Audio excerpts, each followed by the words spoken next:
2024 সালের গণ-অভ্যুত্থানে নিহত সাভারের শ্রাবণ গাজীর পরিবারে এখনও কাটেনি শোক।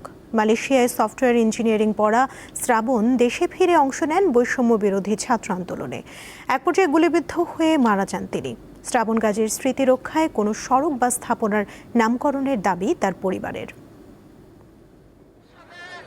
গণ-অভ্যুত্থান চলাকালে 2024 সালের 5 আগস্ট জাহাঙ্গীরনগর বিশ্ববিদ্যালয়ের শিক্ষার্থীদের পদযাত্রা ও মার্চ টু ঢাকা কর্মসূচিতে যোগ দেন সাভারের শ্রাবণ গাজী। ওই দিন দুপুরে সাভারের নিউ মার্কেট ও পাকিজা এলাকায় পৌঁছালে মাথায় গুলিবিদ্ধ হন তিনি।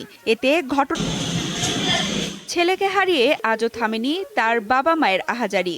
সন্তানের স্মৃতি ধরে রাখতে শ্রাবণের নামে একটি রাস্তা বা সরকারি স্থাপনা নামকরণের দাবি তার পরিবারের। আমার ছেলে শহীদ হয়েছে, এ তো প্রায় 2 বছর হতে যাচ্ছে, আর 4-5 দিন পরে হয়তো 2 বছর হয়ে যাবে। এই 2 বছরের ভিতরে আমরা সেরকম কিছুই পাইলাম না, কারণ তাদের স্থায়ীভাবে কোথাও একটা স্মৃতি করে রাখবেন সেই ধরনের কিছু একটা আজ পর্যন্ত হলো না। আশায় ছিলাম যে সরকার ক্ষমতায় আছে, আমাদের সন্তানের বিচার হইব, কিন্তু আমাদের তো বিচার তো দূরের কথা, আমাদের মামলার কোনো নামই নাই।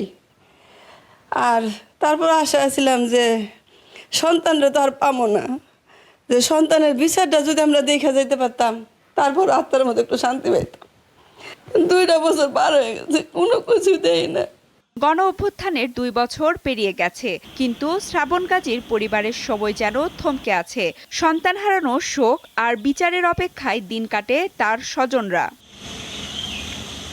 সানজিদা স্নিগ্ধা, দীপ্ত, বার্তা কক্ষ।